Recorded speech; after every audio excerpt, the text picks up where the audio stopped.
c'est Carl, vous voyez avec mon look de confinement, les barbiers sont fermés, ça paraît. Donc aujourd'hui, je vous présente Dragon Market, un jeu 7 ans et plus, 2 à 4 joueurs, à peu près 45 minutes de Blue Orange. On peut voir après la qualité du matériel que c'est un Blue Orange, on les aime beaucoup. Donc Dragon Market, qu'est-ce que c'est? Il y a une princesse, je vais dire Himiko parce que ça vient de Yamatai. Donc la princesse se marie et chacune de nos familles a été invitée. Et ce qu'on veut, c'est lui offrir des cadeaux de mariage. Et pour ça, on va envoyer nos, nos coursiers aller chercher les cadeaux.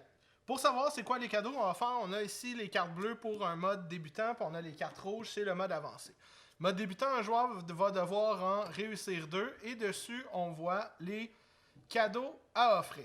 Et les cadeaux, il y en a 2 copies de chacun qui vont se retrouver sur les pirogues avec des navigateurs.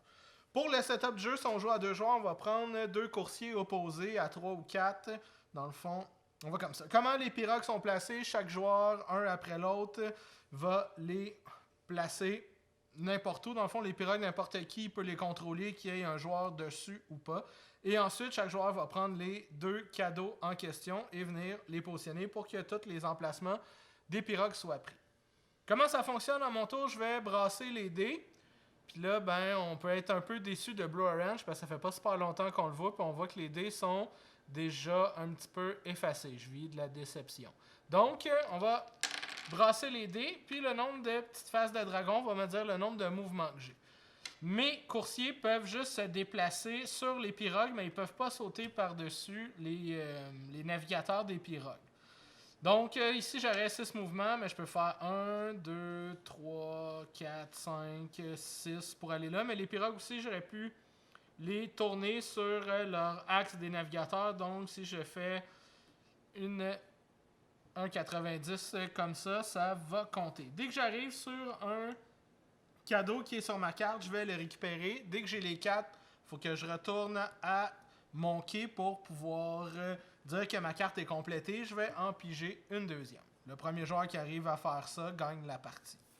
Pour le mode avancé, c'est 3 cartes qu'il va falloir réaliser. Ce qui est plus intéressant avec ce mode-là, c'est qu'on voit en bas de chaque carte, il y a des habilités qui peuvent apparaître. Donc, notre coursier va gagner des nouvelles habilités pour réussir. Donc, aussi, dépendamment, le premier joueur ne gagne pas de pièces. Le deuxième joueur va gagner, je pense, 2 pièces, 3 pièces, 4 pièces. Puis les pièces, c'est des actions qu'on n'a pas dépensées. Donc, le quatrième joueur est désavantagé, a plus d'actions. Je ne peux pas en dépenser plus que 4 dans un tour, mais je peux en accumuler un certain nombre. Puis à mon tour, si j'avais voulu ne pas dépenser mes 6 points, j'aurais pu venir récupérer une pièce pour avoir des actions dans des tours subséquents. Donc, maintenant, vous savez jouer à Dragon Market et elle est disponible sur notre nouvelle boutique en ligne. Merci.